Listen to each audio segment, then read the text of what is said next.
But basically, I'm from academic advising, and one of the things that we would like to kind of show you today is basically just how to kind of like go through and get through your self-service screens on GoSFU and access your transcripts. So there's two ways for you to access it off your main screen. When you go to self-service, you can go to your student center, or you can go straight to your advising transcript over on this screen. Basically, in your student services center, you will have a load of options here in terms of selecting or running your transcript. So the advising transcript is the one in the middle. It's a little bit hard to read here, but that's where you can click to kind of start the process. It's pretty straightforward. You have the option to basically select whether you want your transcript to show up in terms of subject or by term. And Nina always, I think, likes to use it by subject, because then she'll be able to look at all your communications courses, and term obviously breaks it down by term. So you just select either you want both subject or term, you hit go. Okay, it takes you to this screen here, which basically shows you all of your previously requested reports. Unfortunately, you have to kind of keep hitting the refresh button until your actual transcript shows up. When it does show up as ready, it'll be a clickable blue link here that says View PDF on the corner. So when that happens, okay, you'll be able to click on it. Okay, it'll say under Run Status, completed. It's very hard to read. And then it will look like this. So do you guys know basically how to kind of read the different sections of the transcript? I think so. You think so? All right, just make sure that your address is correct and everything up here. It's like the section 1. One thing I like to note over here is where it says your appointment date. That's obviously the date and time that you have access to the GoSFU registration system when you can first start enrolling for courses. Under that section there, it says academic level projected. That's your registration priority number. So it'll go from level 1 to level 8. Level 1 being the lowest priority, and then level 8 being the highest priority. Your registration priority is basically based on units completed and GPA.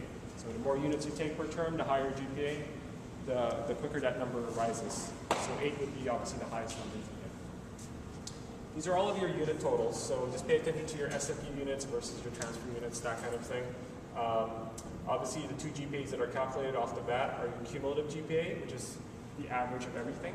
And then you have your cumulative upper division GPA, which is the average of only your 304 level courses. Okay. Here's obviously where it will show whether or not you've been approved into your program. So obviously here, if you're approved into communication, it would say major communication and anything else that you're doing. So a minor in English is being done here. If you're doing co-op, it would all state there.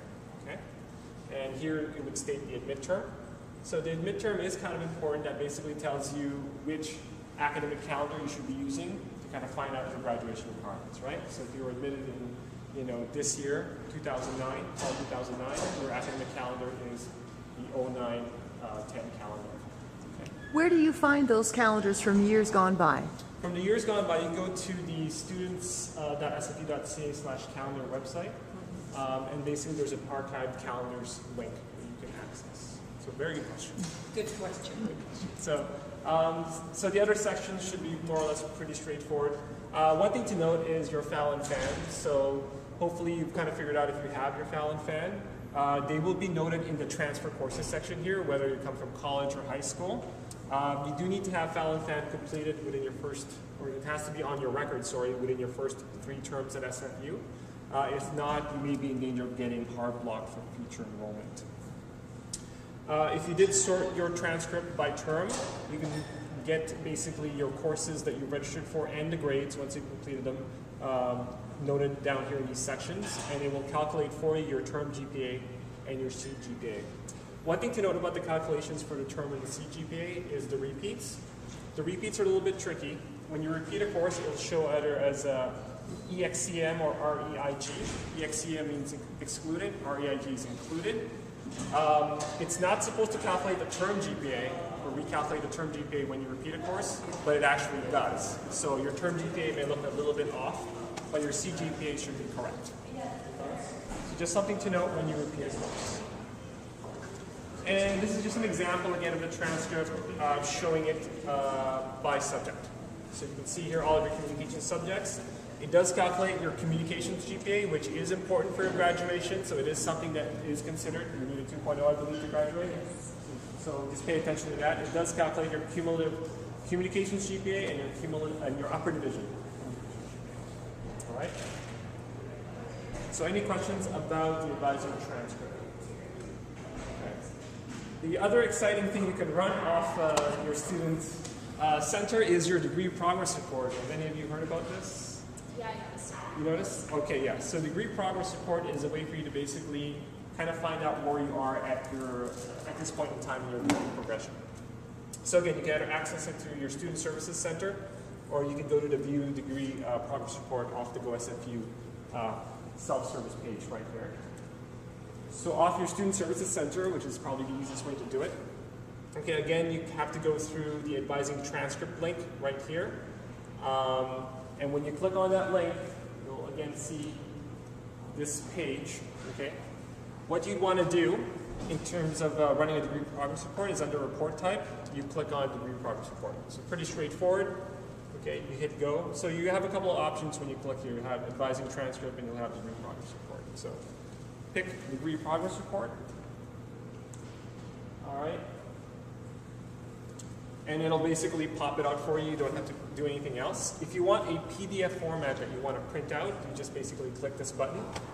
And basically, you'll see it on this page on your screen. And you can kind of start scrolling through it and then looking at what you need and what you've completed. It's a little bit tricky to read.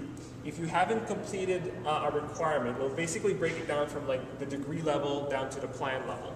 Okay, so degree, program, and then plan. And then breadth requirements at the bottom. So at the top here, it'll obviously tell you whether or not you completed it by whether or not it's, like, you can tell whether or not you completed it if it's bolded or not. If it's bolded, it means you haven't completed the requirement. If it's not bolded, it means you've completed it. So you can see here that your overall Bachelor's of Arts Communications program requirements have not been completed. That's why it's bolded there. And if you go further, okay, again, it'll show here your communications degree requirements. The actual major components haven't been completed, so it's bolded. Okay, so it also says in red there, overall requirement not satisfied. Like on the screen, you'll see this stuff here, but on the actual PDF printout, you won't see overall degree requirements satisfied in red.